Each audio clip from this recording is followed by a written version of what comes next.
Assalamualaikum warahmatullahi wabarakatuh. Kami dari kelas 4F, Program Studi Pendidikan Guru Madrasah Ibtidaiyah, Fakultas Tarbiyah dan Keguruan, Universitas Islam Negeri Sultan Toha Saifuddin Jambi. Saya Dika Cahyadi Putri dengan NIM 2042101 dan teman saya Ihsan Nurrahmawati dengan NIM 204210323. Baik, kami akan membuat video untuk memenuhi tugas UAS mata kuliah Pengembangan Bakat dan Kreativitas Anak dengan dosen pengampu Ibu Dr. Andes Saidah, MPD. Langsung saja ke pertanyaan pertama.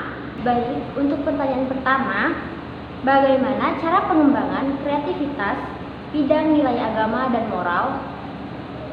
Pengembangan nilai agama dan moral erat kaitannya dengan budi pekerti seseorang anak.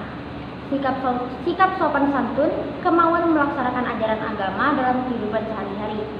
Cara yang dapat dilakukan orang tua untuk mengembangkan nilai agama dan moral yaitu dengan memberi contoh, karena orang tua merupakan lingkungan pertama yang ditemui anak, maka ia akan lebih cenderung menirukan apa yang orang tuanya lakukan. Perkembangan nilai agama dan moral juga dilakukan dengan kegiatan pembiasaan rutin dan keteladanan yang dilakukan oleh anak sehari-hari. Berikut ini adalah beberapa contoh untuk mengembangkan kreativitas di bidang moral dan agama. Yang pertama, menciptakan suasana belajar yang interaktif dan menyenangkan. Yang kedua, memanfaatkan kemajuan teknologi dalam pengembangan kreativitas di bidang agama dan moral. Yang ketiga, memberikan kesempatan kepada siswa untuk mengembangkan imajinasinya. Yang keempat, memberikan perhatian khusus kepada minat dan bakat dari siswa tersebut. Selanjutnya pertanyaan yang kedua, mengapa pengembangan kreativitas fisik motorik menjadi dasar pengembangan bidang lainnya? Jawabannya yaitu perkembangan fisik motorik memegang peran yang sangat penting sebab proses tumbuh kembang anak akan mempengaruhi kehidupan mereka pada masa mendatang. Adapun perkembangan fisik individu meliputi 4 aspek, yaitu yang pertama, perkembangan sistem syaraf, yaitu perkembangan yang sangat mempengaruhi perkembangan kecerdasan dan emosi. Yang kedua, perkembangan otot-otot, yaitu perkembangan yang mempengaruhi perkembangan kekuatan dan kemampuan motorik. Yang ketiga, perkembangan kelenjar endokrin, yaitu perkembangan yang menyebabkan munculnya pola-pola tingkah laku baru seperti pada usia remaja,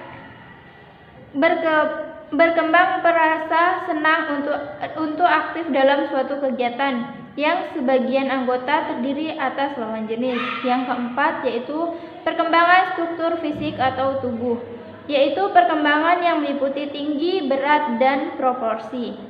Pertanyaan ketiga, bagaimana upaya pengembangan kreativitas di bidang kognitif? Pengembangan kognitif dimaksudkan agar anak mampu melakukan eksplorasi terhadap dunia sekitar melalui panca inderanya, sehingga dengan pengetahuan yang dimilikinya, anak dapat melangsungkan hidupnya dan menjadi manusia yang sesuai dengan kodratnya. Melatih perkembangan kognitif anak sangatlah penting, karena perkembangan kognitif inilah yang nantinya akan mempermudah anak untuk melakukan aktivitasnya di sekolah.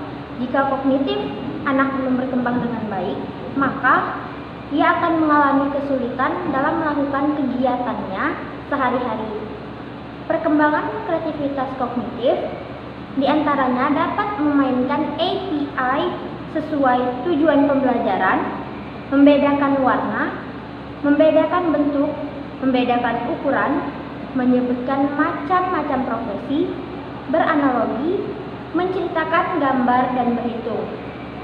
Berikut ini adalah beberapa upaya yang dapat membantu mengembangkan kreativitas di bidang kognitif. Yang pertama, melakukan latihan yang merangsang otak seperti teka-teki. Yang kedua, menjelajahi berbagai sumber inspirasi seperti membaca buku dan mengunjungi museum.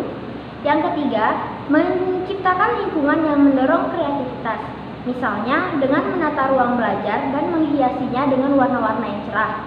Yang keempat, berdiskusi dengan orang lain yang memungkinkan adanya pertukaran ide dan pemecahan masalah secara kolektif. Yang kelima, mengatasi blok kreatif, Jika siswa mengalami blok kreatif, maka sebaiknya siswa itu diminta untuk beristirahat sejenak dan melakukan aktivitas lain yang menyenangkan. Yang keenam, mengembangkan kemampuan untuk berpikir di luar batasan dan melihat masalah dari sudut pandang yang berbeda. Selanjutnya yang keempat, bagaimana pengembangan kreativitas bidang seni? Jawabannya yaitu dalam pengembangan kreativitas anak dalam bidang pengembangan kemampuan dasar seni terdapat berbagai macam kegiatan yang dapat dilakukan, yaitu baik dalam bidang seni tari, seni rupa maupun seni musik.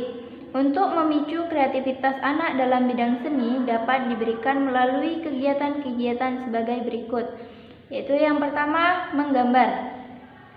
Dengan menggambar, anak dapat mengekspresikan apa yang dia pikirkan dalam suatu gambar. Yang kedua, melukis dengan kuas.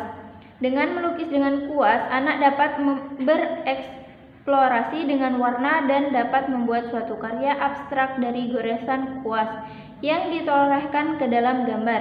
Yang ketiga, melukis dengan jari. Dengan melukis dengan jari, anak bisa membentuk lukisan sesuai dengan keinginan dan menggunakan jari dan tangannya. Yang keempat, dengan mengecap, anak dapat mengembangkan ekspresi melalui media gambar, memupuk perasaan terhadap gerakan tangan, memupuk perasaan keindahan, serta melatih ketelitian dan keterampilan. Selanjutnya yang kelima yaitu melipat. Dengan melipat dapat melatih konsentrasi dan daya ingat anak serta melatih pengamatan, memupuk ketelitian, kesabaran dan kerapian. Yang keenam yaitu menggunting. Dengan menggunting bisa merobek dan merakat. Untuk lebih mengembangkan kreativitas anak, hendaknya semua kegiatan yang meliputi menggunting, merobek, dan merekat dilakukan oleh anak sendiri. Yang ketujuh yaitu meronce. Mengembangkan ekspresi melalui media ronce atau manik-manik. Yang kedelapan, bermain dengan alat perkusi. Yang kesembilan yaitu ekspresi gerak menurut irama. Baik, pertanyaan nomor 5. Bagaimana keterkaitan pengembangan dari bidang-bidang tersebut? Dalam mengembangkan aspek tersebut, diperlukan media pembelajaran yang beragam dan bervariasi, agar stimulasi yang diberikan anak membuahkan hasil yang maksimal. Adapun fungsi media adalah perangsang dan alat yang disediakan oleh guru untuk mendorong anak belajar. Kreativitas anak dapat dikembangkan melalui bermain, karena bila diimbangi dengan bermain, anak dapat belajar mengendalikan dirinya sendiri, memahami kehidupan, dan memahami dunianya sendiri. Dalam mengembangkan kreativitas anak, metode yang digunakan juga mampu mendorong anak dan mencari serta menemukan jawabannya, membuat pertanyaan yang membantu memecahkan masalah, memikirkan kembali, membangun kembali, dan menemukan ide-ide baru. Sekian pemaparan jawaban dari kami akhiri. Wassalamualaikum warahmatullahi wabarakatuh.